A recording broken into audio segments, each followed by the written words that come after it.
Almost a year ago, I would wake up in the afternoon, look at myself in the mirror, and look at my extremely scrawny frame. I had convinced myself that this was just the way I was supposed to look like. That my frail, stick-like arms and sunken chest was because of my metabolism and a birth defect. That I was a victim of circumstance. That I couldn't do anything about it. So why bother? But deep down, I was disappointed. I didn't want to look like this, but I had no idea where to start. I tried multiple times, ate copious amounts of food, tried calisthenics, and slept properly. I lasted 2 weeks, but I kept trying.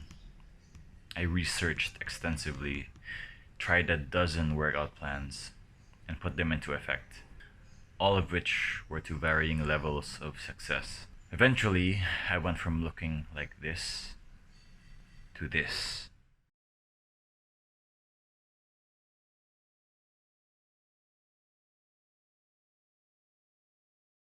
My name is Marco Corviador.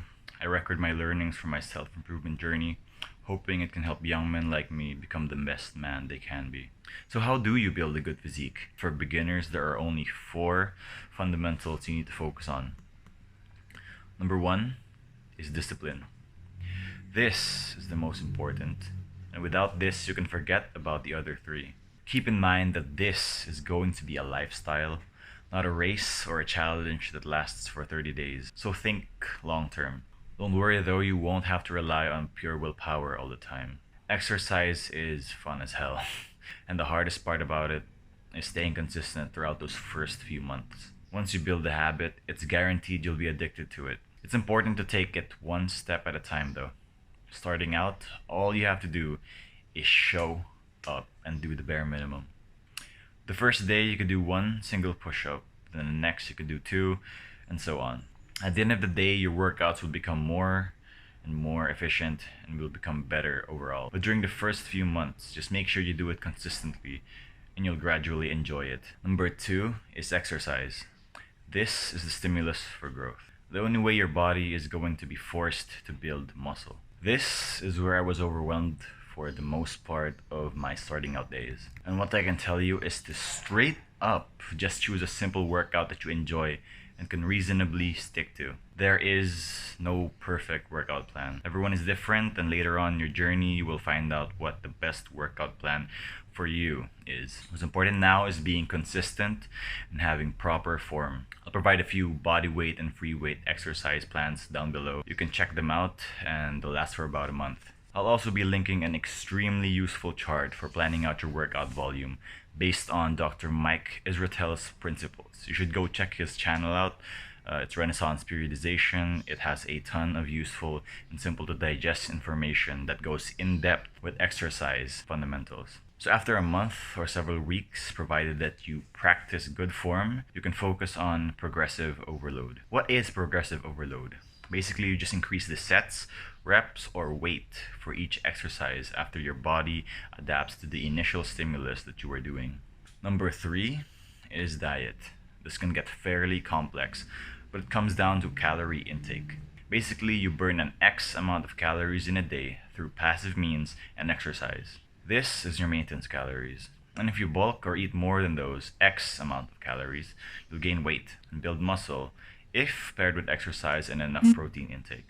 And if you cut or eat less than those X amount of calories, you'll lose weight and build some muscle if paired with exercise and enough protein intake. To know how much your maintenance calories are, you can use the calculator I will link down below.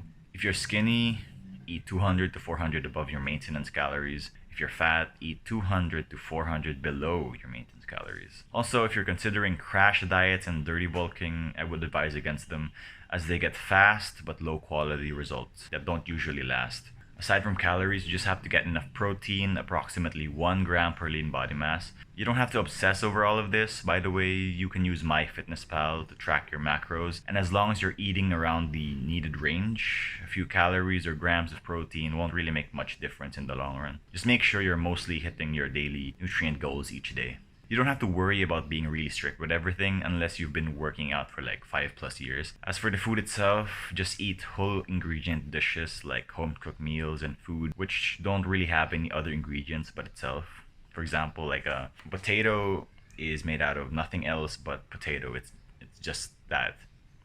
And just full on potatoes. Number 4 is sleep. I severely undervalued sleep back then until I slept for about 8 to 9 hours consistently each day. And I can say that the gains were faster and I had more energy throughout the day than when I slept for only 6. In general, aim for at least 7 hours or more. Sleep at the same times and wake up at the same times. Our bodies are also hardwired to wake up when sunlight hits any part of our body, so try to get some sun in your room in the morning so your body knows better when to wake you up.